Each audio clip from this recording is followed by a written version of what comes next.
Welcome to the KontinuumLAB. Today we're doing something a little bit different.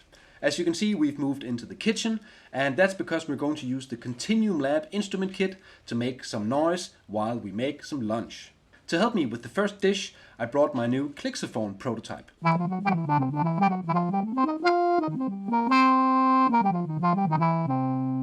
This is the most primitive cardboard version, which handles so much better than it looks.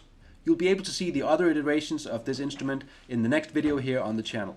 I also made this. It is of course also based on the K.L.I.K, specifically on the capacitive keyboard instrument. But instead of putting key-shaped sensors on it, I left these pins sticking out of the top. There's 6 of them, so I'm going to need 6 sensor objects. And for this appetizer instrument, I'll go with some fruit. I'm going to use this as a loop controller while I play the Klixophone. So I think it's fair if we call it the Froot Looper.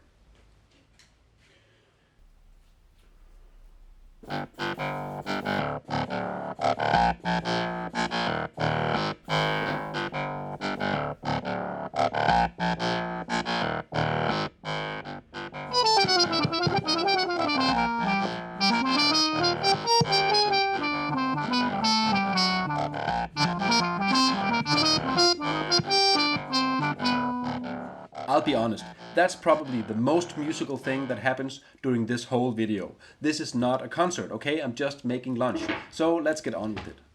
6 sensors is plenty for controlling a looper. But what if we want to make a fruit piano, like the classic Makey Makey example? Well, we'll need some more sensors for that. The K.L.I.K capacitive keyboards have the option to select between 16 and 32 keys. So we'll try 16 for this. We could just cut up this same fruit and put it on a plate. That's a bit cramped. Let's do 2 plates. Of course, as I mentioned, the looper only fits 6 sensors. So I also made this other little thing here. It's really just a K.L.I.K breakout board inside a box with a multiplexer and 16 cables plugged into it. Again, there are no sensors connected to the cables. The idea is that you just plug the cable into whatever you want to use. In this case, that's a bunch of fruit.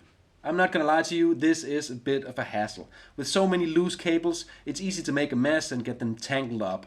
Also, the individual pieces of fruit can't touch each other, of course, so some other solution than a pair of plates might be better. Anyway, it works. Here I'm calibrating the K.L.I.K so that I'm ready to read these new improvised sensors.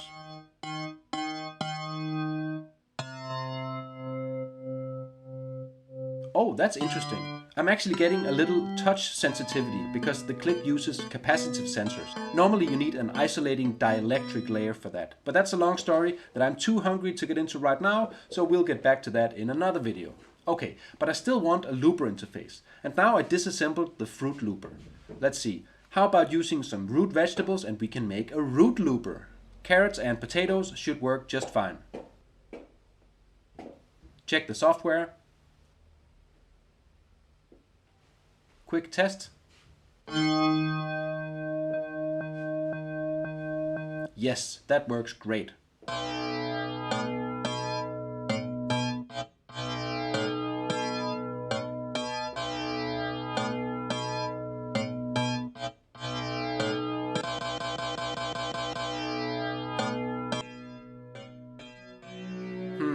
Touch sensitivity is not that great. It only works on really dry surfaces. Okay, I'm really too hungry to get into that right now.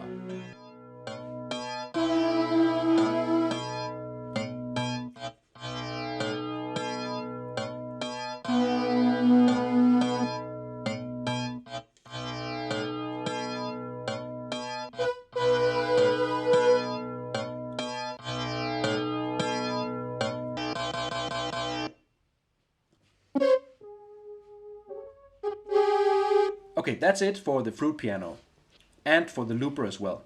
One of the great things about MIDI instruments is that they can do different things depending on the software that receives their signal. So I can easily turn this into a drum machine.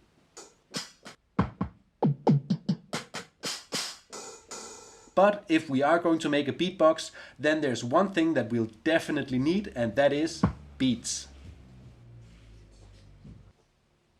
We'll need to get rid of the tops and just cut these in half.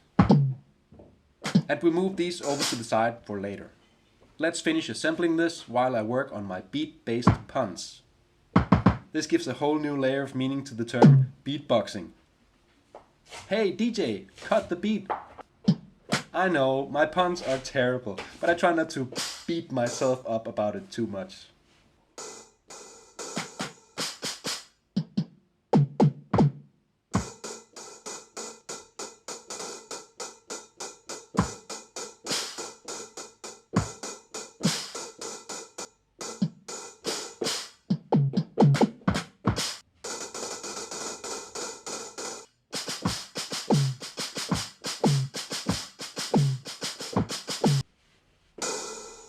Okay, let's do a little cleanup here. This box is made out of food-grade polypropylene, so the beet juices wash right off. And now we can get started on the main course. First we'll have to peel those beets.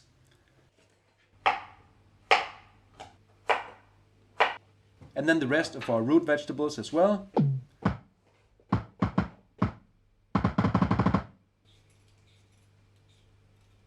Then cut everything up into suitable sized chunks. I'm improvising here because I've actually never cooked beets before, but I'm going to be making mash out of these, so I don't really care if they're cooked perfectly. Get a medium-sized pot and put the veggies in there with a bit of water and then cook it with the lid on. And now, while that cooks, we can get started on the meat. We're going to divide up this minced beef into 6 equal pieces and then shape them into patties. And the best way of doing that is, of course, over here on the Beet Box.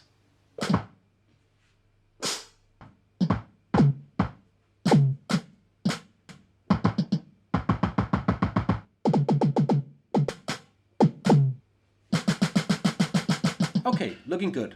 Now add a bit of salt, pepper, and I personally like a bit of oregano on mine. Now get your frying pan, a bit of oil on there as it starts to heat up. Let's check on those beets. Still not quite done. Once the pan is hot, we add the patties.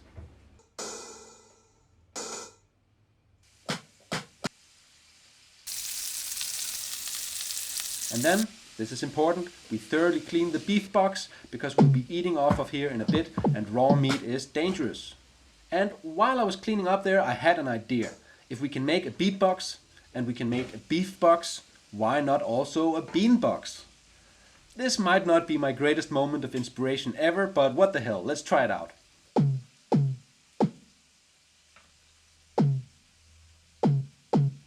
Okay, it works, but it's a bit messy.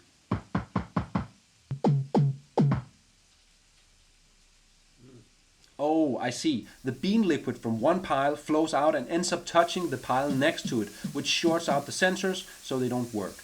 So yeah, the bean box is out, which is fine. It really doesn't fit with the menu for today anyway. Time to turn over the patties. Looking good. And now let's have another look at the vegetables. Okay, they're done. Take them off the heat and pour out the water. We'll let them sit there until the meat is done, and then we can pour in the fat and juices from the meat pan into the veggie pot, which will add some nice depth to those flavors. Big pinch of salt, and now we can get on to mashing the mash.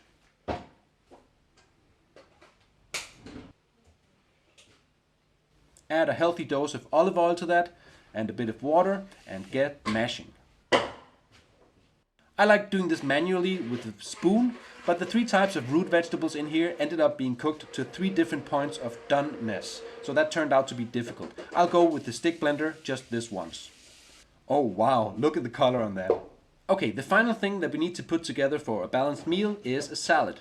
Now this part is going to be a bit weird because I need to keep individual food items separate to be able to use them as sensors, as we just saw with the beans. So that's not how I normally like my salad, but whatever. What we have learned today is that almost anything can be used as a sensor, certainly most organic materials, so a salad should be no problem. Let's just quickly test these tomatoes. Yes, that works fine. Next up, some lettuce. It'll have to be whole leaves, and finally some individual olives. And then on a separate plate we're going to put some of our mash. Oh wow, that looks awesome on the white plate. I'm so hungry right now. Oh, actually, one last thing. Let me get a piece of bread. Not because the dish really needs it, but because I want to see if it works as a sensor. And speaking of that, let's get back out the K.L.I.K and start plugging in some cables. Or in the case of this grated carrot, I'll just stuff the cable into the middle like that. Then I plug in everything else, inside the bread like that, cable sandwich, and then the mesh. I guess I'll just dunk it in there. Now for the Beet Box, Beet Box.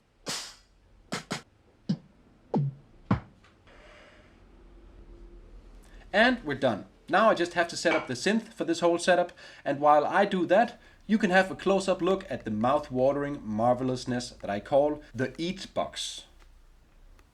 Okay, moment of truth. Let's try that first bite. Yes, that works great, and it's so tasty. As you can see, you don't need to eat this instrument with your fingers for it to work. But you do need to use conductive utensils, of course. A plastic fork wouldn't work. That's so good. Let's try the salad. What? That's weird. Oh, I know what's going on. The sensors are all shorting out through the salad juices on the plate, just like with the beans. In hindsight, I could probably have fixed this with a fresh calibration or even just drying the plate, but at this point the hunger is honestly stronger than my need to make the instrument actually work. Anyway, everything else works great, and as you can see, the individual pieces of the salad work as well once I lift them up off the plate.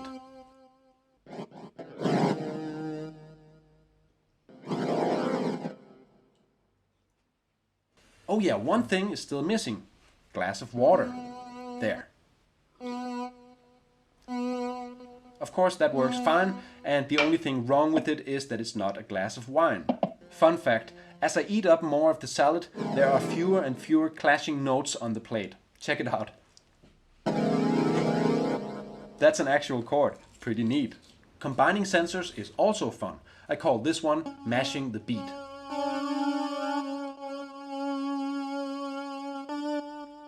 And that's it for the Beet Box. I hope you enjoyed this electronic culinary musical experiment. In the next video here on the channel, it's back to our regularly scheduled programming, and that means that I'll be showing you the final instrument in the KontinuumLAB Instrument Kit series, which is the Klixophone. So we'll end this video on that as well, with a little Froot Looper and Klixophone jam. Take care until next time, and I'll see you in the Kontinuum.